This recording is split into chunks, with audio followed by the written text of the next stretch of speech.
Un reinado de mano firme. Isabel gobernó de manera estricta su nuevo reino. Alejó a los nobles del poder, mejoró la administración del reino, saneó sus finanzas e hizo mejorar la seguridad de sus súbditos con la creación de la Santa Hermandad. Mujer piadosa, quiso transmitir su profunda fe a su reino, no en vano, el Papa Alejandro VI le otorgó a ella y a su marido el título de Reyes Católicos mediante la bula Si Convenit de 19 de diciembre de 1496. Una fe que la llevó a instaurar el Tribunal de la Santa Inquisición primero en Castilla y más tarde en Aragón, a firmar el decreto de expulsión de los judíos y terminar la reconquista iniciada 7 siglos atrás con la toma de Granada. Isabel I compartió con Cristóbal Colón la visión del navegante al que protegió y ayudó en su aventura oceánica. Reconquista del Reino de Granada. Pero la fórmula de Estado que implantaron los reyes católicos no se correspondía con la integridad del cuerpo físico de la nación. España seguía repartida. Todavía en sus tierras del sur existían fragmentos de lo que fue poderoso Califato de Córdoba. Era preciso poner el broche a la reconquista empezada, siglos antes, en un rincón asturiano y en otro rincón pirenaico. Este broche no se cerraría mientras hubiese musulmanes en el llamado Reino de Granada. Y contra este reino dirigieron sus ejércitos Isabel y Fernando. El monarca, con su habitual arrojo, al frente de sus huestes. La reina, derrochando energías en los frentes de combate y en la retaguardia. Ante Málaga, 1487, en las operaciones que determinaron la rendición del zagal. Ante Granada, creando la ciudad de Santa Fe, y el primer hospital de sangre, allegando dinero, estudiando planes, sacando levas, animando a los atacantes de vanguardia. Un día de 1492 logró entrar en Granada. Isabel pudo sonreír con plenitud de gozo. La unidad española se había completado. Solo con ciertas reservas, pues quedaba por añadir la tierra navarra. Unión de reinos.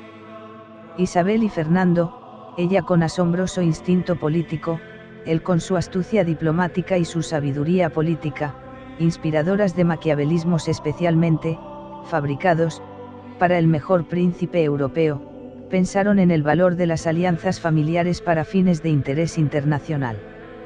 Los reyes eran los propietarios de los países que gobernaban. Por ello, si los propietarios se unen, si las casas familiares reinan, la paz entre los príncipes cristianos es un hecho. Los hijos de Isabel y de Fernando enlazarían cortes con cortes sin necesidad de acudir a las guerras. Para Portugal destinaron a su primogénito Don Juan, ya que el casamiento de este con la heredera de aquel reino conseguiría la tan ansiada unidad peninsular. Unidad de fe, expulsión de los judíos. La unidad española quedó afirmada sobre dos pilares ingentes, el territorio y el Estado sin mediatizadores. Pero aún faltaban la unidad religiosa y la unidad de raza. Para conseguir una fe sin desviaciones era indispensable la propagación obsesiva del catolicismo. Los musulmanes y judíos hispanizados fueron respetados en sus creencias. Pero algo ocurrió entonces que originó alarma en los soberanos. Por el Mediterráneo pululaba la piratería turca y berberisca. Las costas españolas quedaron casi cerradas a una navegación normal, pues las leguas para la vigilancia eran muchas y los piratas parecían contar con auxiliares poderosos tierra adentro. Tanto por propio convencimiento como para ganarse la confianza de sus súbditos, los reyes católicos, haciendo caso omiso del respeto a los judíos determinado en las capitulaciones de Granada, publicaron, 1492, la orden de expulsión contra los hebreos. Expulsión injustificada y dañosa para España, cuyo motivo último pareció ser el especialísimo caso del Santo Niño de la Guardia, asesinado en una parodia de crucifixión. Descubrimiento de América. Como si Dios quisiera premiar los admirables ideales y trabajos de Isabel y Fernando, en 1492, bajo el empuje de Castilla y León, pues Aragón y Cataluña, haciendo reservas, habían alegado, como escribe Tarsicio de Azcona, reparos jurídicos, dudas técnicas, dificultades prácticas, se lanzan los marinos de Moguer, capitaneados y dirigidos por Martín y Alonso Pinzón, a la aventura que ha organizado, como en ensueños, Cristóbal Colón, tratando de hallar el camino directo entre el occidente europeo y el este asiático, con lo que se acortaría el camino comercial del tráfico de especias, tan apreciadas y bien pagadas. Por su parte, los andaluces de Huelva estaban seguros de que entre Europa y Asia se interponía otra tierra. La historia de Alonso Sánchez de Huelva corría de boca en boca. La confluencia de las dos convicciones, la de Colón, camino del Asia, la de los andaluces occidentales, nuevas tierras que buscar, determinaron el descubrimiento del continente infelizmente, bautizado, como América. En el cual descubrimiento se empleó Castilla, que tanto monta como Isabel, muy a fondo. Pues Castilla era africana, oceánica ante todo, amiga de ampliarse, ensancharse. La conquista de las Canarias ya había marcado, muchos años antes, este destino. Pero hay que guardar un gran respeto para los recelos del agudísimo Fernando, cuya política, más cercana, más, a la vista, de muy antiguo ya comprobada, era plenamente mediterránea. Política flechada hacia Italia, hacia el norte de África. Isabel, al final de su vida, pareció comprender, y compartir, esta política fernandina, especialmente la referida al norte africano. El anuncio de que son tierras descubiertas son riquísimas empujaron a miles y miles de españoles a las fabulosas tierras de América. El mundo cuya puerta había abierto Isabel le va a quedar pronto pequeño a una España que asombrará, que atemorizará al orbe. La Santa Inquisición.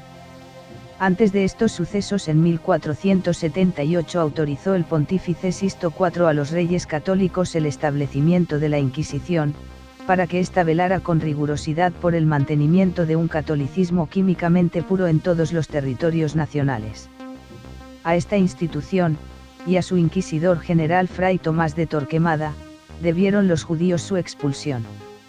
Antes aún, en las Cortes de Madrigal, de 1476, quedó fundada la Santa Hermandad, una institución benemérita dedicada a imponer la tranquilidad en pueblos y caminos, a terminar con el bandolerismo reinante, a romper cuantas anarquías pudieran levantarse.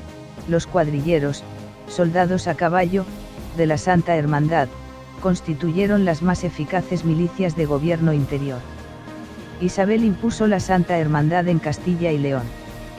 Pero Isabel y Fernando no lograron imponerla en los reinos de Aragón y Cataluña sino, provisionalmente, impuesta en 1488, quedó suprimida en 1510. Vamos a aclarar algunos detalles importantes, sobre la leyenda negra en torno a Isabel y la Inquisición. Isabel la Católica inventó la Inquisición. No, la Inquisición no es un invento de Isabel la Católica y tampoco en un invento cristiano, ni católico.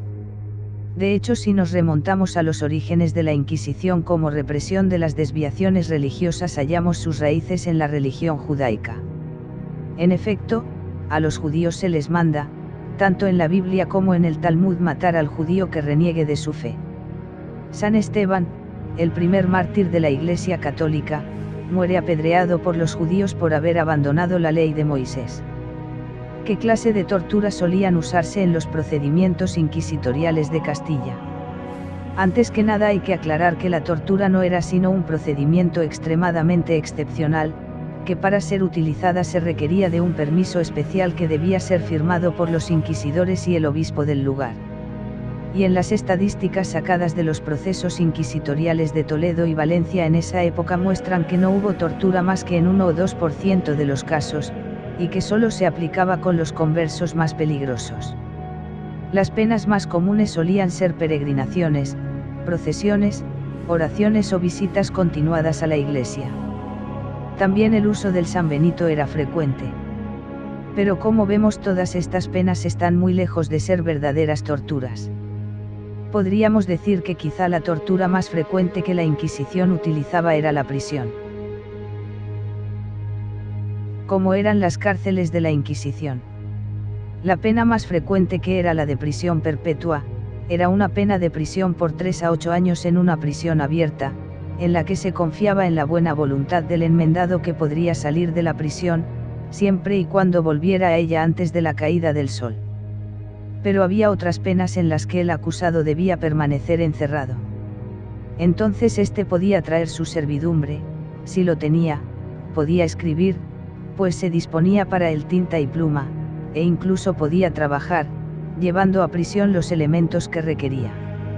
Así el preso podía incluso continuar manteniendo a su familia desde la cárcel. ¿Fue la Inquisición motivo de roces con el Papa? Sí, efectivamente, muerto Sisto IV, llega al trono pontificio Inocencio VIII, quien prestará demasiados oídos a los rumores que los judíos y conversos hacía circular por Roma con el fin de que el tribunal fuese suspendido. Pero estas contiendas no afectaron sustancialmente la relación de los reyes con el Papa, y las cartas a él dirigidas son una muestra exquisita de humildad y obediencia hacia la sede de San Pedro. Hemos expuesto hasta aquí a grandes rasgos los motivos y algunos aspectos de la Inquisición que instaurara la reina Isabel en sus reinos.